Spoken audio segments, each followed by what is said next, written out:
Dans la salle, nous avons une deuxième question. Monsieur Hamada, je vous en prie, vous avez la parole.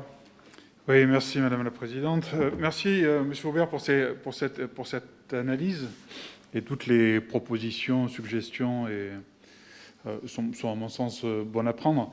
Moi, j'aimerais quand même rappeler, et vous avez bien fait d'ailleurs de terminer notamment votre propos suite à la question de Madame la Présidente sur le fait que, évidemment, le bouclier tarifaire était une bonne mesure.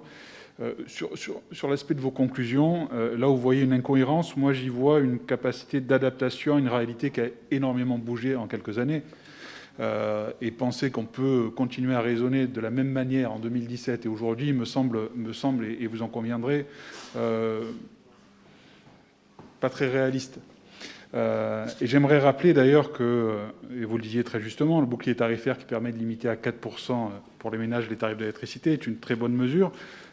Je rappelle aussi l'extension de cette mesure aux petites entreprises, le blocage des tarifs du gaz au 1er octobre 2021, le chèque énergie additionnel de 100 €, l'indemnité inflation de 100 €, là aussi, et enfin l'augmentation de 10% du barème kilométrique, ce qui, l'air de rien, permet de soutenir le pouvoir d'achat des Français avec une contribution, en tout cas une participation, une aide de l'État de l'ordre de 14 milliards d'euros, ce qui est quand même pas rien, et qui permet de limiter, si ce bouclier tarifaire n'existait pas, une augmentation qui aurait été de 35%, ce qui est quand même énorme et qui aurait évidemment impacté de manière très significative le pouvoir d'achat des Français. Alors vous pointez des points qui me paraissent extrêmement intéressants, notamment sur l'aspect du risque juridique de l'augmentation en volume de 20% du dispositif de l'Arenh.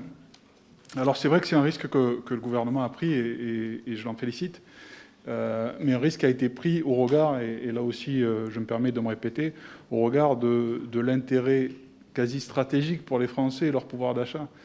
Je pense que c'est important de le souligner. Alors on verra ce que le Conseil d'État dira. Mais il me semble que cet effort devait être fait. Il a été fait. Vous avez raison, un risque juridique, mais qui, à mon sens, au vu de l'évolution de la situation, méritait d'être pris. Ensuite, sur les failles, puisque vous avez évoqué, il me semble, ce terme, entre prix facturés et prix à la revente, notamment pour les autres fournisseurs d'énergie.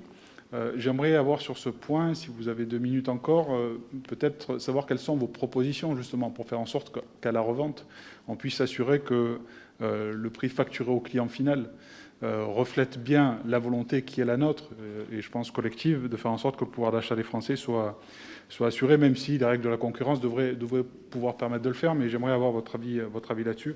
Et enfin, sur le coût de l'Arenh, évidemment, oui, c'est un coût d'aider les Français.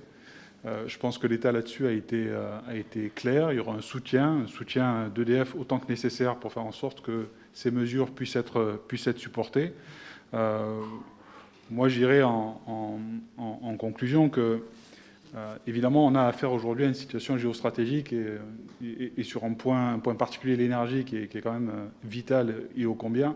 On a à faire une vraie réflexion, à entamer une vraie réflexion sur notre positionnement collectif européen sur la question de l'énergie. J'espère que ce sera au débat de la présidentielle, pour être très honnête, mais je pense que, très honnêtement, au vu de la situation et au vu de l'évolution de cette situation, on ne peut pas dire que le gouvernement n'a pas été attentif à la fois à ce qu'il était nécessaire de faire pour les Français, mais aussi à ce qu'il était nécessaire de faire pour la défense de nos intérêts nationaux.